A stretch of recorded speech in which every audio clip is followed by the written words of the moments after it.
Sir संभवतः कब तक? देखिए, ये कोई बता पाना बड़ा मुश्किल है। हो सकता है कि शाम तक स्थितियाँ सुधर जाएँ तो हम रात में ही रवाना कर दें, और अगर नहीं होता है तो कल रवाना करें, लेकिन ये भी कह पाना मुश्किल है। अभी हम लोग लगातार उन्हीं के संपर्क में हैं। जैसे ही वहाँ से आ जाएगा, हमारी तैयारी हुई है और वहाँ से सूचना मिलने के 12 घंटे के अंदर हम इस स्थिति में होंगे कि उनको यहाँ से पकड़ें। सर 31 मई तक रोक लगी है, तो ऐसे में आप कैसे इस यात्रा को यहाँ से रोकेंगे, क्योंकि ऑनलाइन तो मिल नहीं रहा है?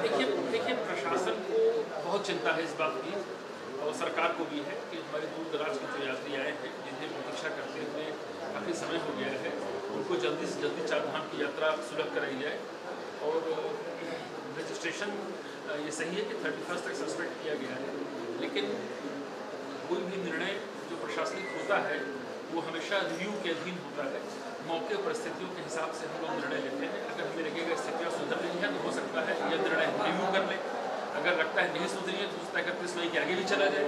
तो ये सबको डिपेंड करता है परिस्थितियों पर, और चूँकि अभी ये पॉजिटिव संकेत है कि काफ़ी कुछ स्थितियाँ नॉर्मल हो गई हैं, तो हो सकता है देर शाम तक कोई निर्णय नहीं। सर परिवहन व्यवसायी परिवहन सरेंडर करने की बात कर रहे हैं, ऐसे में और टेंशन बढ़ सकती है, किस तरह से बातचीत की जा रही है? हमारे ख्याल में परिवहन व्यवसायियों से हमारी मीटिंग हो गई थी, और शायद आप लोग से भी बाहर मिले होंगे। उन्होंने ऐसा कोई भी है तो हमसे बातचीत उनकी बहुत सार्थक हो गई है, और परमिट सरेंडर जैसी कोई बात नहीं है, वो संतुष्ट होकर गए हैं, उनसे हमारी बातचीत हो गई। यात्री वापस जा रहे हैं, चार धाम यात्रा से यहाँ बात नहीं कर पा रहे हैं, उत्तराखंड की छवि धूमिल हो रही है, तो किस तरह सरकार उसको देख रही है? नहीं, देखिए, पहली बात तो ये है कि कितने यात्री वापस गए, यदि आपके पास कोई फिगर हो नाम के साथ, मैं जरूर अनुरोध करूंगा कि आप मुझे वो दे दें, ताकि उन यात्रियों को हम पुनः संपर्क करके आने के लिए आमंत्रित कर लें।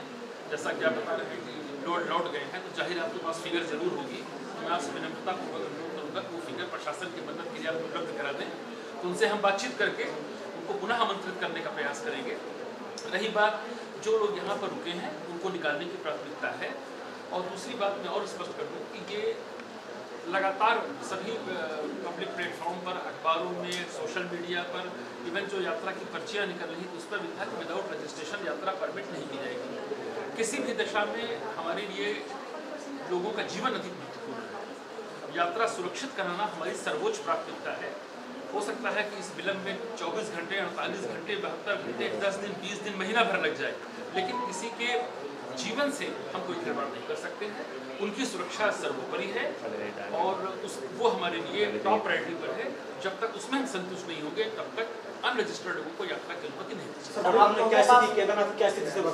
केदारनाथ की मैंने, आप शायद थोड़ा विलंब से आए, केदारनाथ में पिछले 4 दिनों से 30,000 के ऊपर का आंकड़ा लगातार जा रहा। परसों ये आंकड़ा 39,000 था, कल ये पर डे का था, कल ये 34,000 पहुँचा है। और यमुनोत्री धाम में जहाँ पर 5,000 6,000 लोगों की पिछले वर्षों के, आप लोगों को मैं भी चार्ट भी दे दूँगा, आप कंपेयर कर सकते हैं। अब 14,000 15,000 से कम यात्री वहाँ भी नहीं जा रहे हैं। अभी एक पखवाड़ा भी यात्रा को पूरा नहीं हुआ है, और लगभग 9.5-10 लाख के आसपास यात्रियों ने चार धाम की यात्रा कर ली है, जो पिछले वर्षों से जस्ट डबल है। मुख्य मैंडेट है वो यही है कि यात्रा सुरक्षित होनी चाहिए, जीवन अमूल्य है, उसकी कॉस्ट पर हम कोई समझौता नहीं करेंगे। और दूसरा ये भी है कि हमारा सौभाग्य भी है कि चार धाम में हमारे बड़ी संख्या में श्रद्धालु आ रहे हैं, तो उनका तहे दिल से हम स्वागत भी कर रहे हैं। लेकिन हमें लोगों की सुरक्षा, लोगों की आनी हुई संख्या के बीच में संतुलन बना के चलना है, और प्रयास ये करना है कि जो भी आ रहे हैं उनका देवभूमि में स्वागत है, और उनको हम यात्रा सुलभ तरीके से करा सकते। एक क्वेश्चन सर और है कि यूट्यूबर और जो युवा है वहाँ पर होल्ड किए हुए हैं, जिसकी वजह से और व्यवस्था और बढ़ रही है। क्या इसको लेकर क्या कल आपको पता है कि वहाँ कुछ FIR भी दर्ज हो गई हैं, जो 50 मीटर के दायरे में एक रिस्ट्रिक्शन लगाया गया था, जिन्होंने वायलेट किया है उनके खिलाफ FIR भी दर्ज हुई है। कुछ प्रकरण ये भी आए हैं कि लोगों को बाद के रजिस्ट्रेशन थे और फर्जी तरीके से उसको पहले की डेट में कर दिया गया। ऐसे 3 मामले SSP साहब को भी जानकारी में है, जो ऋषिकेश में FIR होगी, कल 9 FIR हमारे रुद्रप्रयाग में कराई गई है, तो वो भी कार्रवाई हमारी चल रही है। लेकिन यात्रा सबको मिलेगी, सुरक्षित मिलेगी, यह मैं निश्चित रूप से आश्वस्त कर सकता हूँ। सर आप समझिए कि अभी तक का आंकड़ा आपका क्या बोल रहा है, क्या संभावना है कि कब तक रिलैक्स मिलेगा?